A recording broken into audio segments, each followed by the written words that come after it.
দাও।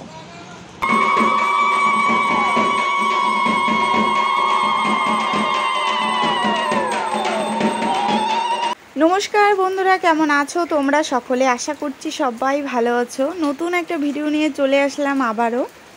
আজকের ব্লগটা একদম দুপুর থেকে শুরু করছি। দেখো এদিকে রান্না বসিয়ে দিয়েছি। এখানে আছে আলু আর কোয়াশ, একটা নিরামিষ সবজি করব। আর এদিকে একটা ছোট্ট কড়াইয়ে বসিয়ে দিয়েছি ডাল সিদ্ধ। রান্না বান্না রোজ কিন্তু করতেই লাগবে, সে তুমি কোথাও ঘুরতে চাও বা না চাও। তো যাই হোক, আজকে আমি যাব কিন্তু বাবার বাড়ি। দাদার বাড়িতে আছে পুজো। তো এদিকে দেখো চাল একটু ভিজিয়ে রেখেছি, ভাতটা পরেই রান্না করব, যেহেতু রাত্রে রান্না একবারেই করে রেখে যাচ্ছি। আর এদিকে আলু ভাজা করেছি। আর আমার কোথাও গেলে সারাদিনের পুরো কাজ, বাড়ির কাজ কমপ্লিট করে তবেই কিন্তু যেতে হয়। তো এদিকে দেখো আমার সব রান্না কমপ্লিট, এখন ভাত বসিয়ে দিয়েছি। ভাতটা হলে কিন্তু কমপ্লিট হয়ে যায়। তো যাই হোক, আজকে দিনটা একদমই মেঘলা ছিল। সকালবেলা নাকি ওইদিকে বৃষ্টিও হয়েছে, তবে আমাদের এদিকে এখনও অবধি বৃষ্টি আসেনি। তবে বিকেলবেলা গিয়েছিল কারেন্ট, এই জন্য না আমি আর ভিডিও করতে পারিনি। কেমন একটা অদ্ভুত গরম লাগছিল, যেহেতু তাড়াহুড়ো করে আবার খাওয়া দাওয়া করে রেডি হয়ে গিয়েছিলাম। যদিও বা আমি আর কি ভাত খাইনি, ওদের জন্যই রান্না করেছি দুপুরে রাতে। তো দেখো তারপর চলে আসলাম আমি টোটো করে। আর এদিকে এক দাদার সাথে আমার দেখা হলো, সেটা বাড়ি গিয়ে তোমাদেরকে বলবো কোথায় দেখা হলো, কি ব্যাপার। তো এই যে বাসন্তীহাট বাজারে এসে কিন্তু এখানে আমি কিছু ফল নিয়ে নিলাম। এখন বাজে ঘড়ির কাঁটায় 5:30, আর এখন ওয়েদারটা ঠিক এরকম আমাদের আর কি বাজারের। আমি বাড়ি, আর আজকে আমার লাকটা খুবই ভালো। কেন কেন বলছি, কারণ আমাদের বাড়িতে মানে আমার শ্বশুরবাড়ি থেকে বাবার বাড়ি আসতে আমাকে একটা টোটো চেঞ্জ করতে লাগে। তো প্রথমে আমি আসলাম বাড়ি থেকে দিনহাটা চৌপতি, সেখানে কিন্তু আর একটা টোটোতে আসতে লাগে। তো সেখানেই আমার এক দাদার সাথে দেখা হয়েছে। বাইকে করে আসলাম বাসন্তীর হাট অবধি। তো ও সোজা যাবে আমার বাড়ি আর কি, ডান দিকে আসতে লাগে। তো সেখানে ওর বাইক থেকে নেমেই এক পা হাঁটছি, তাতে আরও একটা দাদার সাথে দেখা, মানে কী বলবো। তারপরে বাড়ি অবধি কিন্তু আবারও বাইকে চলে আসি। মানে যেখানে আমার একটা টোটো চেঞ্জ করা লাগে সেখানে আমি দুইটা বাইক চেঞ্জ করলাম, কিন্তু কোনো পয়সা লাগলো না। তো মানে খুব ভালো লাগলো। তো বাড়ি চলে এসেছি, সন্ধ্যা হয়েছে, এখন বাজে ঘড়ি কাটায় 6টা। আর আমার মা তো ব্যস্তই থাকে, সব সময় ব্যস্ত থাকে। তো মা দেখি বাইরে কাজ করতেছে। তো এই যে এখানে বোন, আর এই দেখে দেখো কতগুলা পটল ছিঁড়ে রাখছে, এগুলো কালকে বাজারে নিয়ে যাবে এই জন্য। তো চলো কিছুক্ষণ রেস্ট নেই, মা আসুক কাজ করে, তারপর রেডি হয়ে এখন আমি এই যে চুড়িদার পরে আছি, তো শাড়ি পরবো যেহেতু পূজা বাড়ি যাবো। তারপর রেডি হয়ে কিন্তু যাবো। তো তোমরা ভিডিওটা দেখতে থাকো। তো আমরা পুজো বাড়ি চলে এসেছি, এখন বাজে 8টা। আর দেখো এসেই দেখি পুজো বাড়ি পুরো একদম জমজমাট হয়ে গেছে, কত সুন্দর করে সাজিয়েছে। ওই যে ওইদিকে করেছে গেটটা। তো যেহেতু আমরা পিছন গেট দিয়ে এসেছি, তাই ওটা তোমাদেরকে দেখালাম না, কালকে দেখাবো। দেখো মন্দিরটা কত সুন্দর করেছে, খুবই কিন্তু সুন্দর লাগছে, ফুল দিয়ে সাজিয়েছে। আর গত বৃহস্পতিবার কিন্তু হয়েছিল মা মনসা আর বাবা মহাদেবের পুজো। তো এই যে এইদিকে তোমাদেরকে একটু দেখিয়ে দিলাম। আর আজকে হবে কালী পুজো, তো তারই প্রিপারেশন চলছে। এখানে দেখো এক পিসি ফল বানাচ্ছে, তাই জন্য কিন্তু বললাম যে একটু তাকাও এদিকে। আর এদিকে চলছে মায়ের বরণ। তবে বড় কালীর পাটের পুজো আগে হবে, তারপর বাড়ির পুজো, কারণ বাড়ির আর কি মায়ের নিশা কালী বলে মাকে। তো একদম শেষ রাত্রেই পুজোটা হবে। তো এদিকে সবাইকে একটু দেখিয়ে দিলাম। তো যেহেতু দেরি করে পুজোটা হবে, তাই সবাই একটু কিন্তু এনজয় করে নিলাম।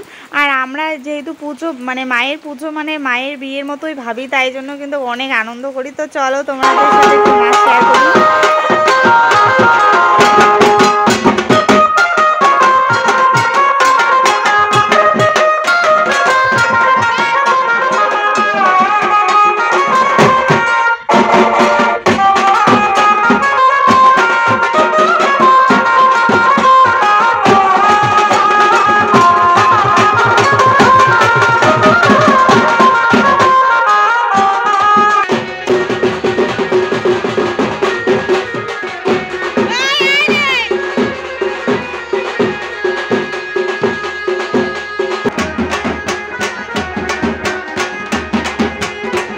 অনেক মজা করে কিন্তু কাটালাম সন্ধ্যাটা। আর এখন চলে আসলাম আমরা এই বড় মায়ের মন্দিরে। তো দেখো এখানে কিন্তু অলরেডি সবাই চলে এসেছে, বাড়ির থেকে সব জিনিস এখানে আনা হয়েছে। দেখো যদি আকাশটা ভালো না থাকতো কি যে অবস্থাটা হতো, মানে একটু একটু করে বৃষ্টি পড়ছে, তবে কিন্তু মোটামুটি ভালোই ছিল। এদিকে দেখো মাসান বাবার পুজো কিন্তু হয়েছে, আর এদিকে পাঠাবলি যেহেতু হবে তার জন্য প্রস্তুতি চলছে। আর মায়ের পুজো শুরু হয়ে গেছে। দেখো এই মাকে মা ভদ্রাকালী বলে, যা দুপাশে কিন্তু বাবা মহাদেব আর নারায়ণ থাকে। আর বাড়িতে যে মায়ের মুখ দেখালাম সেটা কিন্তু মা নিশাকালী। তো যাই হোক, দেখো এখানে কিন্তু পুজো শুরু হয়ে গেছে আর আমরা সকলেই এখানে বসে বসে সেটা দেখছিলাম, একটু কাজও করছিলাম। আর পুজো শেষ হতে হতে এখানের পুজো রাত 1:30টার সময় কিন্তু শেষ হয়েছে।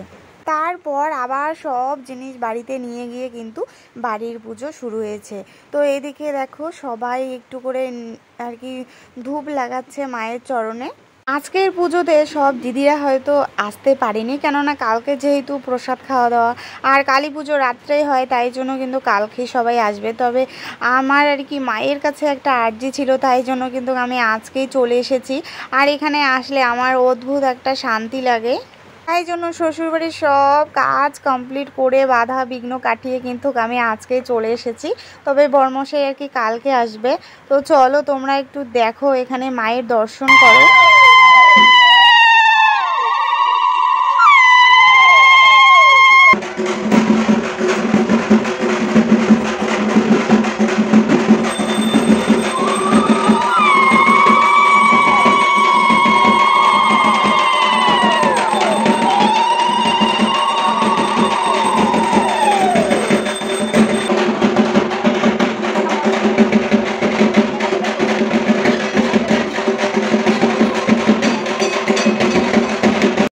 তো খুব ভালোভাবেই কিন্তু পুজোটা সম্পূর্ণ হলো আর আমরা সকলে পুষ্পাঞ্জলি দিলাম।